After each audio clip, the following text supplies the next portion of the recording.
గురుగారు సాధారణంగా దేవాలయాలు కట్టినప్పుడు విగ్రహాలను పెడుతున్నప్పుడు పూజలు చేస్తూ ఉంటారు. మనం అయోధ్య రామ మందిరంలో సీతారాముల వారికి ప్రాణ ప్రతిష్ఠ చేసినప్పుడు ఈ ప్రాణ ప్రతిష్ఠ అనే మాట చాలా పాపులర్ అయింది. ప్రాణ ప్రతిష్ఠ కంపల్సరీ అని. సో దాని గురించి మాట్లాడుతున్నప్పుడు నేను ఒకటి విన్నాను. సాధారణంగా జాతకం చూసి రత్నాలు సజెస్ట్ చేసినప్పుడు పలానా రోజు పెట్టుకోండి, పలానా పూజ చేయండి, పలానా విధంగా పెట్టుకోండి అని అంటూ ఉంటారు. అలా ధరిస్తూ ఉంటారు. కానీ ఈ రత్నాన్ని ధరించేటప్పుడు కూడా ఈ రత్నానికి కూడా ప్రాణ ప్రతిష్ఠ అవసరము అని విన్నా నేను. నిజమేనా? ఎలా చేయాలి? ప్రాణ ప్రతిష్ఠ అనేటప్పటికి ఏమవుతుందమ్మా, ఇప్పుడు నవగ్రహాలు ఉన్నాయి. అన్ని నవగ్రహాలకి ఒక్కొక్క గ్రహానికి ఒక్కొక్క రత్నం ఉంది. గురువుకి ఒక రత్నం ఉంది, అలాగే శనికి ఒక రత్నం ఉంది, శుక్రుడికి ఒక. సో అల్టిమేట్లీ ఏమవుతుంది, ప్రాణ ప్రతిష్ఠ అనుకుందాం. కనకపుష్యరాగము దేనికి సంబంధం? గురువుకి సంబంధం, బృహస్పతికి సంబంధం.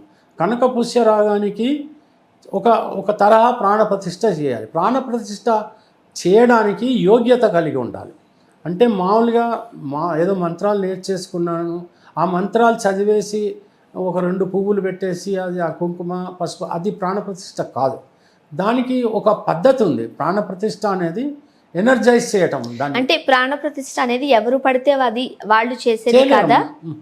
చేయలేరు. ఎవరు పడితే వాళ్ళకి కష్టం. దానికి ఖచ్చితంగా ఒక ఉపాసన, దానికి కావలసినటువంటి ఆ యోగ్యత వాళ్ళు ఖచ్చితంగా సంపాదించాలి. ఏంటి ఆ యోగ్యత? యోగ్యత అంటే ఉపాసకులు అయి ఉండాలి. ఇప్పుడు నేనున్నాను, బగడాముఖి ఉపాసకుణ్ణి, నేను నారాయణ దత్ శ్రీమాలి గారి శిష్యుడిని.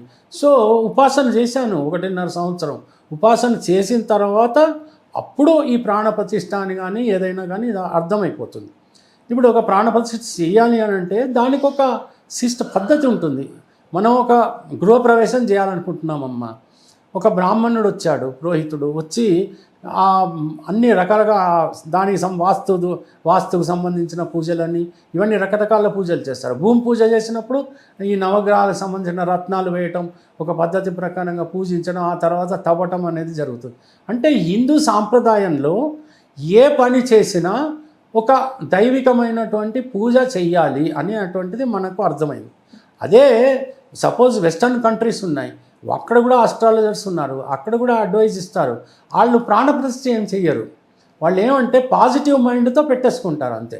మన దగ్గర ఏంటంటే మనదంతా సాంప్రదాయ పద్ధతి, మనమంతా వేదాలని అనుసరించేటువంటి వాళ్ళం కాబట్టి ప్రతి విషయానికి కూడా ఒక సిస్టమ్ అనేది వాళ్ళు చెప్పారు మహర్షులు. ప్రాణప్రతిష్ఠ చేసే ముందు ఉపాసకులై ఉండాలి. వాళ్ళ యొక్క బుద్ధి మాంద్యం ఉండకూడదు. వాళ్ళు 100కి 100 పాళ్ళు ఎదుటివాడు క్షేమంగా ఉండాలి, అతను లాభపడాలి, అతను బాగుండాలి అనేటువంటి ఒక సద్బుద్ధి కలిగి ఉండాలి, ఒక రకమైనటువంటి ధర్మబుద్ధి కలిగి ఉండాలి. వాడు మాత్రమే ప్రాణప్రతిష్ఠ చేయగలడు.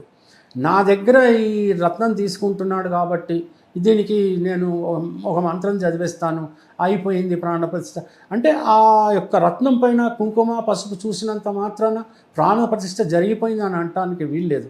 ప్రాణప్రతిష్ఠ చేయటానికి సుమారు కనీసం 5 రోజులు పడుతుంది. 5 రోజులు ప్రొద్దుట 2 గంటల సమయంలో ప్రాణప్రతిష్ఠ చెయ్యాలి.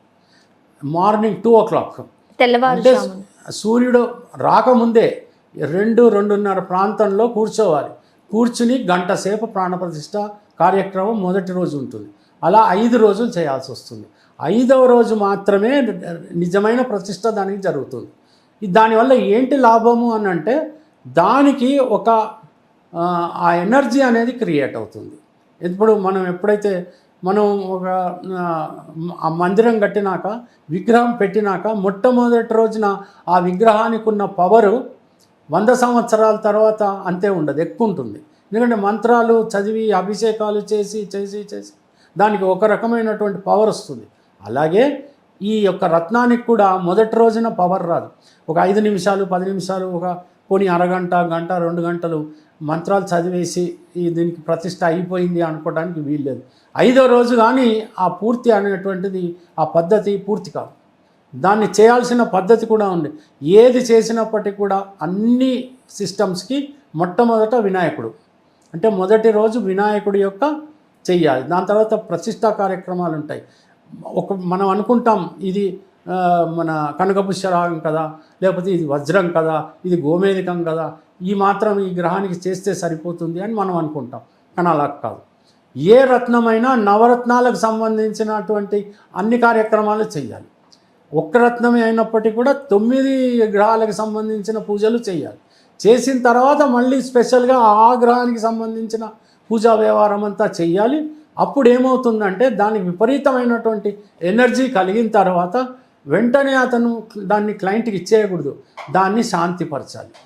మళ్ళీ దాన్ని కంప్లీట్లీ ఒక ట్రెజర్ లాగా పెట్టాలి దాన్ని. అంటే శాంతపరచడం అంటే ఏంటి? అంటే దానికి అంటే ఎప్పుడైనా మనము ఒక ఒక ఒక విషయాన్ని మనం రేస్ చేసినప్పుడు మళ్ళీ దాన్ని అలాగా కిందికి తీసుకురావాలి. తీసుకొచ్చి మనం ఇవ్వాల్సినటువంటి వాళ్ళకి ఇవ్వాలి. అంతేకాని దాన్ని విపరీతంగా ఎలక్ట్రిఫై చేసి అతనికి ఇస్తే ఏమవుతుందనంటే ఒక వన్ వీక్ 10 డేస్లో రియాక్ట్ అయ్యి అతను చాలా భయంకరమైన స్థితిలోకి వెళ్ళిపోతాడు. సో అలా కాకుండా ఎప్పుడు కూడా మనం ఎవరికైతే ఇస్తున్నామో అతని బ్రెయిన్ కూల్గా ఉండేటట్టుగా మనం ప్రయత్నం చేయాలంటే ఈ 1st to 5th డే లోపల 5 సిస్టమ్స్ ఉంటాయి. ఈ 5 సిస్టమ్స్ మనం అడాప్ట్ చేయాల్సిందే.